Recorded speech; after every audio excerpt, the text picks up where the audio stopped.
Hey everybody, my name is Wes, and this is my poker vlog. Today we're going to play a cash session at Texas Card House in Houston, Texas. The game's 5-5, no limit hold'em, with no cap on the buy-in. I'm going to buy in for $3K in this game, so wish me luck. Let's jump right in with Ace King. This hand's going to get out of control very quickly. There's a $10 straddle. I make it 40 with Ace King offsuit. And the player to my left doesn't fold or call right away, which we know what that means. So he does 3-bet us to 150. And while the action moves to the small blind, I start thinking about whether or not I'm going to 4-bet or not. Wait, what's that? Oh, a king is exposed. We need that king. I'm really not sure what to do here, but I'm leaning towards just calling the re-raise out of position since we're about 4K deep. And now the small blind cold calls? Now I really don't know what to do. I mean, I can call, but if I re-raise, I have a better chance of winning. But I just have ace king. Surely somebody has better than ace king. I'm really torn. I don't know what to do. But I end up deciding I'm going to raise. So we make it 740. And again, my hopes is to get this hand heads up. Most likely we're going to be against the 3-better. If we get the hand heads up, we'll make better decisions. We'll be put in less awkward spots. And we'll just win the hand more often. So the cutoff calls, and the small blind thinks and calls. So now we're playing a huge pot pre-flop with ace king high, and we completely miss the flop. My first reaction was, let's just check this hand. Maybe we'll check it around. We can see a free turn card. But then I was like, well, what if they just have ace king and ace queen? Don't we want to make a bet here and they'll just fold? But we end up making a smallish bet of 700, and I'm really not sure about this bet. But we do make the bet, and the cutoff calls, and we get heads up. All right, let's hit an ace or a king. Ugh. 9. That does nothing. So now we've created this huge pot that we can only win if we bluff at it. So that's what we do. And he calls so fast, we know we're in big trouble. We announce, oh, we're dead. And sure enough, he shows a set of jacks. Next hand, got pocket deuces. In one of the games I play in, we call this strategy flop set, get paid. You just want to flop set and hope someone has a big overpair. And I definitely prefer to play these small pairs against a raise. I want that person to have a big hand so I can bust them. So we call the raise and boom, we flop a deuce, but it's an all heart board. The small blind who raised checks to us, so we're going to bet here every time. I just want to build a big pot. I'm not worried about somebody flopping a flush. I'm going to bust aces or kings. If somehow he has queens, he's getting all the money.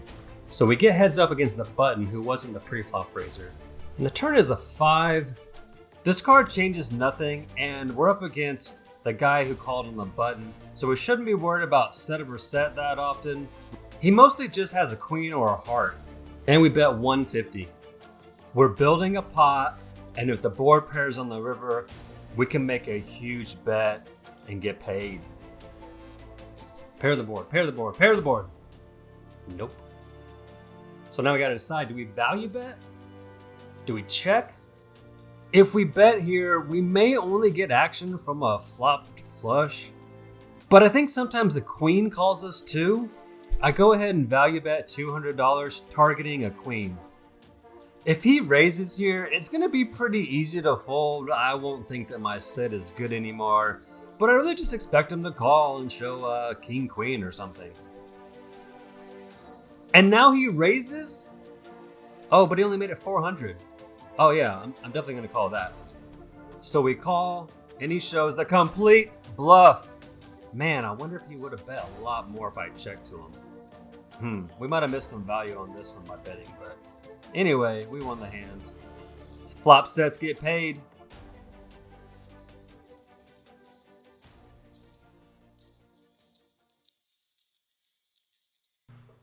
Now we look down at pocket kings. Pretty excited actually when this happens. Raise the 40.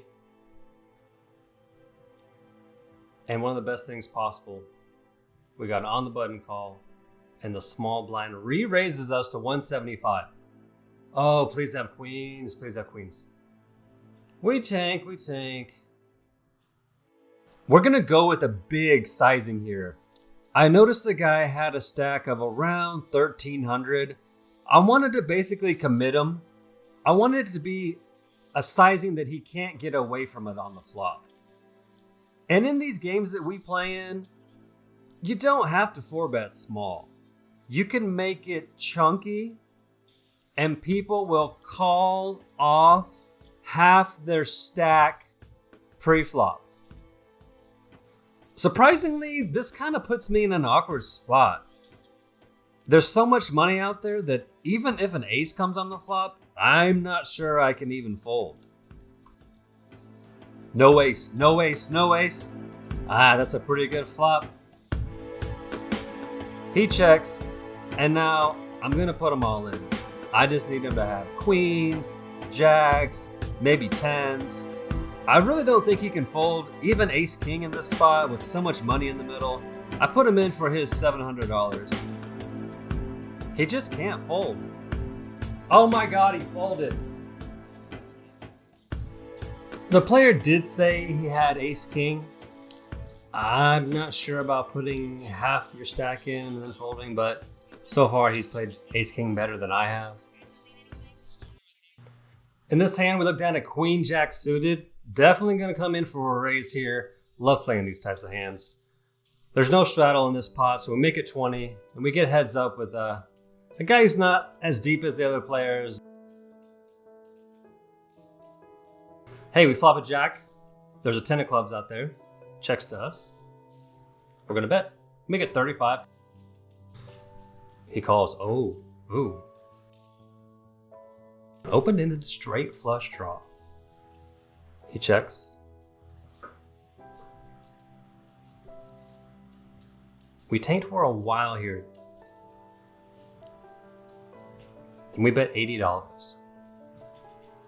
He thinks a bit, acting kind of annoyed. But then he calls. The river is, oh my God, royal flush. I have a royal flush. Stay calm. In this hand, I'm not really expecting to get paid off on a big bet. There's really not a lot of hands that can call us. We block so many of the good hands. We bet 200. He snap calls. We show the royal flush. And for some reason, he shows queen 9 or straight. On this river, I wasn't really sure how much I could bet. I didn't know what would really call me. Actually, queen 9 is probably the only hand that's going to call a lot, but I'm just not sure he's going to call 400 or 500. If it was a paired board, I really would have hammered it, made a huge bet, just hoping he had a full house. We got in the game for 3,000. That early ace-king hand where we bluffed off, we lost a 3K stack and rebought for 2K. So you can see that we were building it up. This hand in progress, we're not involved. It just got crazy out of nowhere. I wasn't really paying attention. I guess because I was trying to record a picture of my chip stack. But it goes bet, check raise. And the button just ships it for 2K. So the other player asks for a count, says, I don't think I can ever fold this hand. And sure enough, he puts in 2K. The button announces he has 2 pair.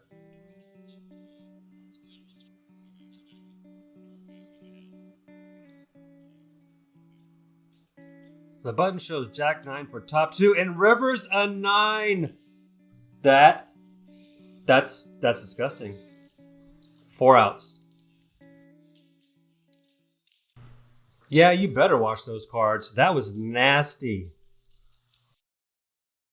Okay, ace king offsuit again. Maybe we can redeem ourselves from the bluff off, as I'll call it. All right, so we had a $20 button straddle. I made it a little bit bigger, just going straight to 100. Player on our left calls. Heads up. Boom, let's hit in it. Okay. Nope, that's not the flop we're looking for. Okay, I learned my lesson last time. This time I'm gonna check. And he bets $75. Oh, we don't have anything. But $75. I guess I'll call. Okay, we turn an ace this time. Now it's looking good. He bets 150 and we're definitely gonna call. River's a 7. That's not a good card. But we have an ace. We finally hit an ace. We check. I'm basically just gonna call any bet he makes.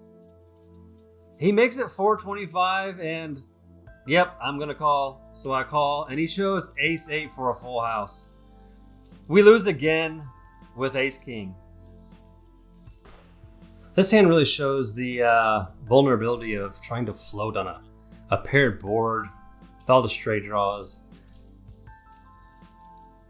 Even after losing that hand, we're doing pretty good. We bought it for 3K. We lost all of that with ace king. We bought it for 2K. We got down to 1,000. And now we built it up to this. So we're pretty happy with where we're at. We just have to keep grinding. I looked down at ace 9 suited in a short-handed game. We're probably 4-handed at this time.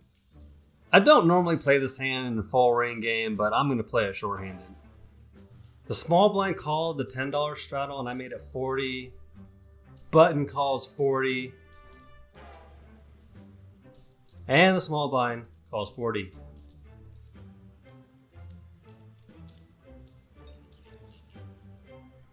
It's an okay flop for us to try to continue.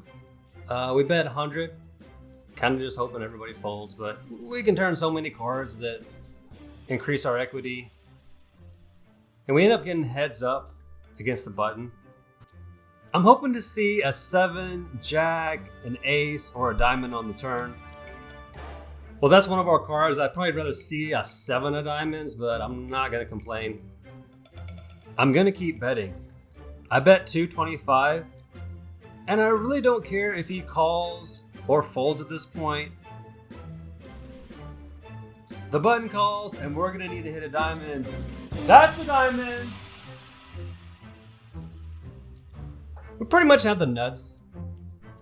Sure, there's 5, 6 of diamonds, but I'm just never worried about that. So I bet 540. And while he's tanking, the player starts talking about how he can never get a read on me, how my beard blocks my neck, he can't tell if I have a fast pulse, and I'm really not paying attention to what he's doing. And I don't even realize that he's putting a raise. I actually almost turned my hand up right there. Wait, you raised to 1,500 and I have the virtual nuts? My only job at this point is to not go all in too quickly. So I shove for 3,200. And he goes into the tank. I'm really not sure what's going on at this point. Was he bluffing? Was he value betting? He seems like he doesn't know what to do. So he finally calls. We have the nuts. And he shows jack 9. He rivered us straight. Didn't believe us. Raised us and then called it all off. To me, this hand just really highlights how important it is to just constantly be a thorn in your opponent's side. Raising, c-betting, never showing your cards unless you have to. Always making big bets. They finally just decide, this is the hand, I'm not folding. And hopefully you weren't bluffing $2,000 like I did earlier. But if you got it, you're going to get paid off. So now we have gotten unstuck in this game. Holy cow. And they give us ace king to try once again. I feel like there's no way we can mess this up a third time. This game allows for straddles of any size. There's a $25 straddle on this hand on the button. I've seen straddles up to $1,000 in this game. So I make it 75, and now the under the gun +1, the same player that has been destroying us, makes it 250, and we have ace king again, and we call again, and we miss again. We check, and he bets 225. So I guess we're just gonna make the same losing play that we made last time, and we call. Hey, we turn a king. This is good news. And there's not a paired board. This shouldn't be as worrisome as the previous hand where we hit an ace. And he bets 450. This hand is it's quickly getting out of control. But I've played with this player a lot and he likes to make pots big. So I call the 450. I check and he bets 1175, and I basically snap call because I was never folding. And he shows pocket kings. Are you kidding me? What is happening? This is the same player that had pocket jacks and flopped a set, and the same player that had ace 8 and made a full house, both against our ace kings.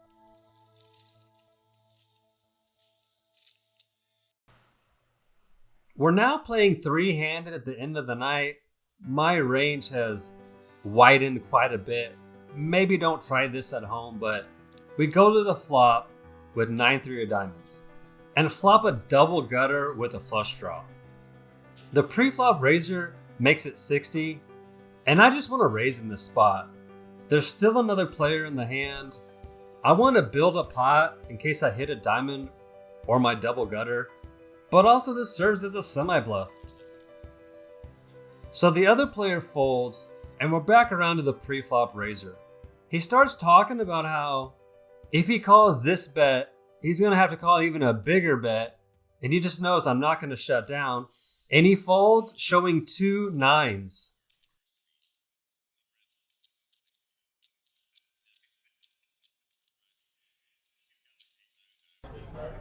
I bought in the game for 3,000, bluffed all that away.